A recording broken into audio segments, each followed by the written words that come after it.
Bismillahirrahmanirrahim. Assalamualaikum warahmatullahi wabarakatuh. Alhamdulillah, wassalatu wassalamu ala rasulillah, wala hawla wala quwata illa billah. Yaqulullahu tabaraka wa ta'ala fi kitabil aziz wa huwa asdaqul qailin. A'udzu billahi minasyaitonir rajim. Bismillahirrahmanirrahim. Syahrul Ramadan alladzi unzila fihi al-Qur'an hudal linnasi wa bayyinatin minal huda wal furqan faman syahida minkumus syahra falyasum. Shadaqallahul azim.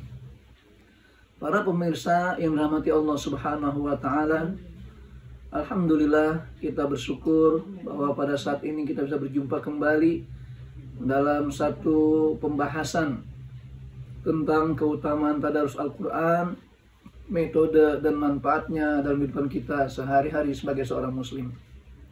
Salawat dan salam semoga senantiasa tercurah pada Nabi besar Muhammad SAW, uswatuna wa qudwatuna, contohan bagi kita semua, terutama dalam menyikapi Al-Quran dalam kehidupan beliau sebagai utusan Allah Subhanahu wa ta'ala. Ibnu Abbas radhiyallahu an pernah menyampaikan satu riwayat yang berkaitan dengan bagaimana ketika beliau katakan di dalam ungkapannya, kana Nabi SAW ajwadun nas wa kana ajwadu ma yakunu fi Ramadan hina yalqahu Jibril. Bahwa Nabi Muhammad SAW adalah sosok seorang manusia yang sangat lembut dalam melaksanakan kebaikan-kebaikan dari perintah Allah Subhanahu wa ta'ala. Kelembutan dan kehalusan sifat beliau itu justru lebih nampak lagi ketika bertemu Jibril di bulan Ramadan. Hina yalqahu Jibril wa kana yalqahu fi kulli lailatin min Ramadan. Dan Jibril datang bertemu Rasulullah SAW setiap malam di bulan Ramadan. Fayatadarasu Al-Quran, dan beliau bertadarus Al-Quran bersama Jibril. Ini menandakan bahwasanya bagaimana sikap Rasulullah Muhammad SAW ketika menyambut kehadiran Jibril membawa Al-Quran. Beliau begitu lembut, begitu santun, dan begitu baik menerima kebaikan ini. Ini semuanya juga luput merupakan salah satu sikap seorang utusan Allah SWT menerima turunnya Al-Quran dan penyampaian Al-Quran oleh malaikat Jibril. Sehingga kita mendapatkan satu pesan yang baik di dalam hadis ini, bahwa Rasulullah Muhammad SAW itu belajar Al-Quran langsung lewat Jibril.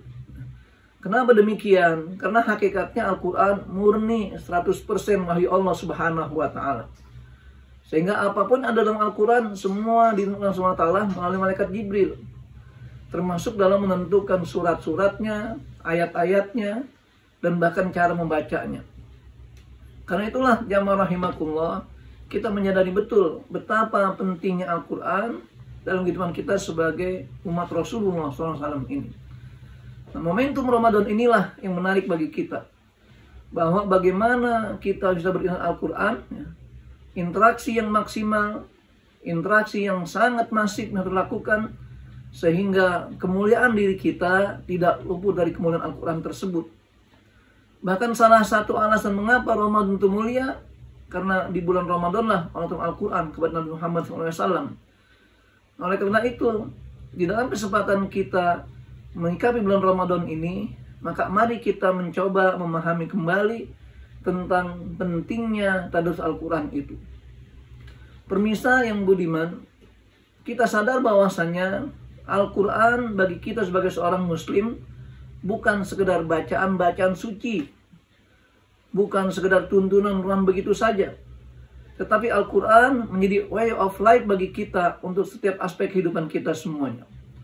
Dari mulai masalah akidah, masalah syariah, masalah akhlak, masalah kehidupan sosial, bahkan sampai masalah-masalah pribadi kita pun diatur Al-Quran.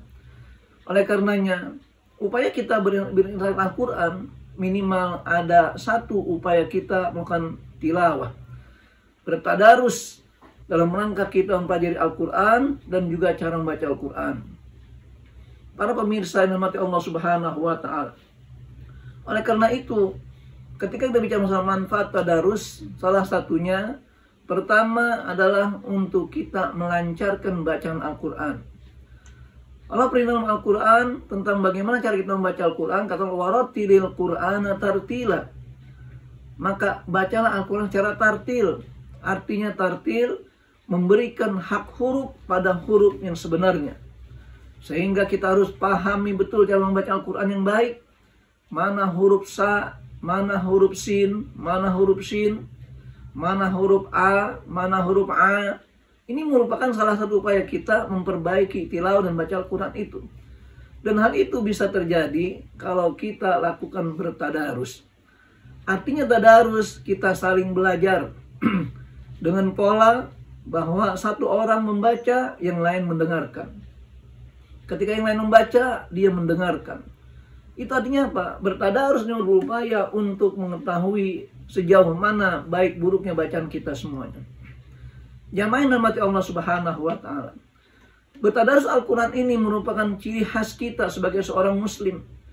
Bahwa di bulan Ramadan terutama, bulan turun Al-Quran, Nabi pun dibimbing oleh Jibril bacaannya di bulan Ramadan. Bahkan dalam hadis tadi dikatakan setiap malam bulan Ramadan Jibril turun menghampiri Rasulullah mengajarkan bacaan Al-Quran. Sehingga ada riwayat mengatakan Rasulullah SAW menghatamkan Al-Quran dengan Jibril setiap tahun satu kali di bulan Ramadan itu. Tapi ketika menjelang akhir hayat beliau, Jibril datang 2 kali menghatamkan Al-Quran di bulan Ramadan bersama Rasulullah. Inilah kita katakan manfaat dan hikmah kita bertadarus, memperbaiki bacaan-bacaan Al-Quran kita.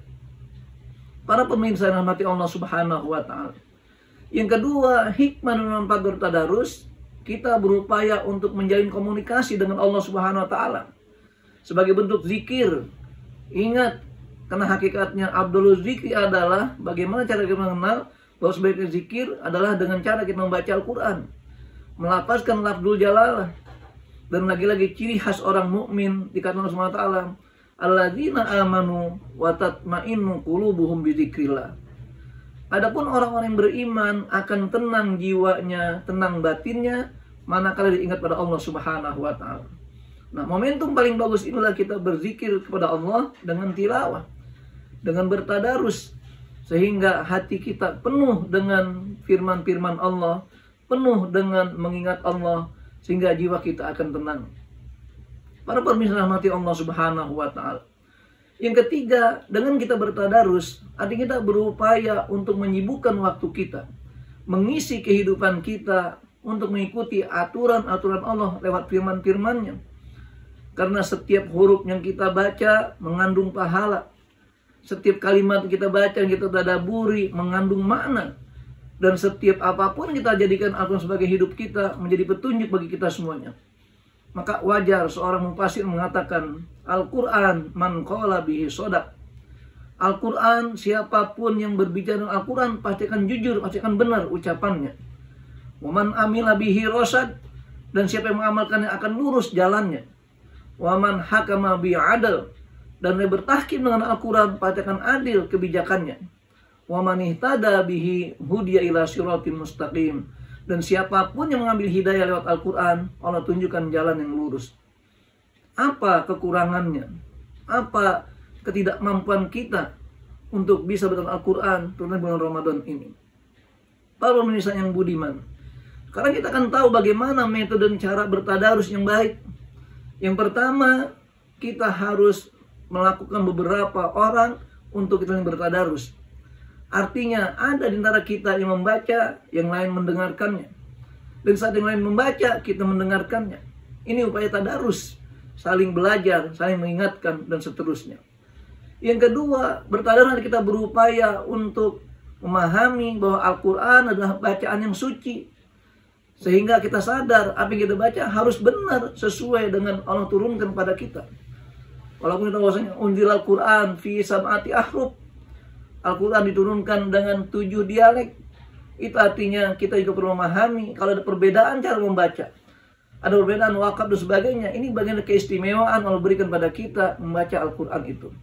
Nah, disitulah upaya kita untuk memahami pentingnya bertadarus ini, agar kita sadar bahwa hidup kita agar penuh dengan hikmah, kembalikan semua pada firman Allah sebagai wahyu Allah Ini tuntunan bagi kita semuanya. Inilah jamaah sekalian, sebagai renungan kita di bulan Ramadan ini. Mari kita kembali pada Al-Quran. Kita jadikan Al-Quran sebagai sarana bagi kita untuk menjadi tuntunan kehidupan kita secara totalitas. Demikianlah, mudah-mudahan memberikan manfaat pada kita semua. Allah tuntun kita, Allah jadikan Al-Quran sebagai langkah kita untuk dekat pada Allah Subhanahu wa Ta'ala. Sekian, wabillahi taufiq. Wassalamualaikum warahmatullahi wabarakatuh.